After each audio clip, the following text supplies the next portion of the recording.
Tamil Short and Senior, August 2004. 10 seconds, 5 seconds, 2 seconds. Start. தலைவர் அவர்களே, சான்றோர்களே, நண்பர்களே, தமிழ்நாடு குடிநீர் மேம்பாட்டு கருத்தரங்கில் கலந்து கொண்டு உரையாற்றும் நல் வாய்ப்பினை அளித்த மாண்புமிகு முதல்வர் அவர்களுக்கு முதற்கண் நன்றி தெரிவித்துக் கொள்கிறேன். இயற்கை சூழல்களாலும் பருவநிலை மாற்றங்களாலும் ஆண்டுக்காண்டு மழை வளம் குறைந்து கொண்டே வருகிறது. இதற்கு நேரெதிர் விகிதத்தில் மக்கள் தொகை பெருகிக் கொண்டு இருக்கிறது. அத்தனை மக்களுக்கும் சுத்தமான பாதுகாக்கப்பட்ட குடிநீர் வழங்க வேண்டியது அரசின் அத்தியாவசிய கடமைகளில் ஒன்றாக இருக்கிறது என்பதை நீங்கள் நன்கறிவீர்கள். வானம் பொய்த்ததால் குடிநீர் ஏரிகள் பெரும்பாலும் வறண்ட நிலையிலே உள்ளன. அதனால் நாம் நிலத்தடி நீரை பயன்படுத்த வேண்டி இருக்கிறது. நிலத்தடி நீர் கிடைக்காத இடங்களில் அல்லது கிடைக்கின்ற நீர் குடிக்க முடியாதபடி இருக்கின்ற இடங்களில் மாற்று ஏற்பாடாக ஆற்றுப்படுகைகளில் ஆழ்துளை கிணறுகள் அமைத்து நீரை எடுத்து விநியோகம் செய்ய வேண்டியிருக்கின்றது. சமீப காலங்களில் ஆற்றங்கரை ஓரங்களில் பல்வேறு வகையான தொழிற்சாலைகள் அமைக்கப்பட்டு அவற்றிலிருந்து வெளியேறும் கழிவு நீரால் ஆற்றுப்படுகை நீரும் பயன்படுத்த முடியாத நிலையை எட்டி வருகிறது என்பதை உங்கள் சிந்தனைக்கு கொண்டு வர விரும்புகிறேன். வீடுகளிலிருந்து வெளிவரும் கழிவு நீர் ஆங்காங்கே தேங்கி நின்று நிலத்தில் ஊறி நிலத்தடி நீர் பாழாவதை தடுக்கும் பொருட்டு கழிவுநீர் கால்வாய்கள் அமைக்கப்படுகின்றன. நகராட்சி பகுதிகளில் பாதாள சாக்கடை வசதி செய்யவும் நடவடிக்கை மேற்கொள்ளப்படுகிறது. இப்பணிகளுக்கு ஏற்படும் செலவில் 70 விழுக்காடு தொகையை மத்திய அரசு ஏற்றுக்கொள்கிறது. மீதமுள்ள தொகையை தொடர்புடைய நகராட்சிகள் ஏற்றுக்கொள்ளும் என்பதை தெரிவித்துக் கொள்கிறேன்.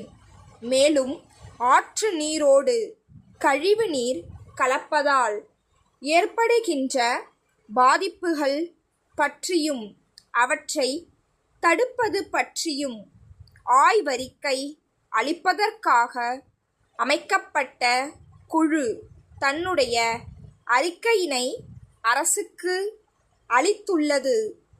அந்த குழுவின் பரிந்துரைகளின்படி கழிவுநீர் ஆற்றில் கலக்காமல் தக்க நடவடிக்கை எடுக்கப்பட்டு வருகின்றது.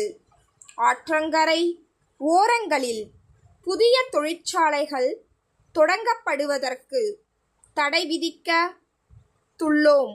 அதோடு ஏற்கனவே நிலத்தடி நீரில் கலந்துள்ள உப்பு தன்மையை போக்க முடிந்த இடங்களில் எல்லாம் மழை தண்ணீரை தேக்கி வைக்க குட்டைகளும் அமைக்கப்பட்டு வருகின்றன.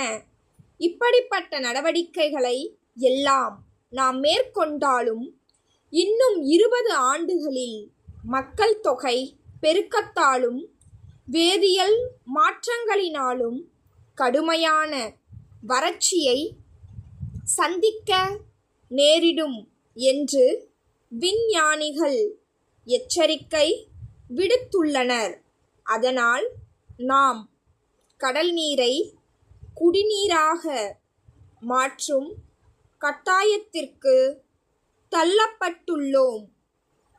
மேலை நாடுகள் சிலவற்றில் இத்திட்டம் வெற்றிகரமாக செயல்படுத்தப்பட்டு வருகின்றது. அதனை ஆராய்ந்து குறைந்த செலவில் குடிநீர் கிடைக்க தொழில்நுட்ப வல்லுநர் குழு ஒன்றை அமைத்து உரிய நடவடிக்கை மேற்கொள்ள இருக்கின்றோம் என்ற மகிழ்ச்சியான செய்தியை தெரிவித்து விடைபெறுகின்றேன். நாகப்பட்டினம் மீன் வளர்ச்சி மற்றும் பயிற்சி இணை இயக்குனர் திரு கு. மாதவன், சென்னை மீன்துறை இயக்குனருக்கு எழுதிய கடிதம். ஐயா, நாகப்பட்டினம் மண்டலத்தில் உதவி இயக்குனராக பணியாற்றி வரும் இருவரின் பதவிக்காலம் வரும் செப்டம்பர் திங்களில் பணிமுப்பின் காரணமாக முடிவடைகிறது. ஏற்கனவே 2 உதவி இயக்குனர் பணியிடங்கள் காலியாக உள்ளன. இந்நிலையில் அரசின் புதிய திட்டங்களை செயல்படுத்தவும் மீனவர்கள் பயனடையவும் துரித நடவடிக்கை எடுக்க வேண்டியிருக்கிறது என்பதை தங்களின் மேலான கவனத்திற்கு கொண்டுவர விரும்புகிறேன்.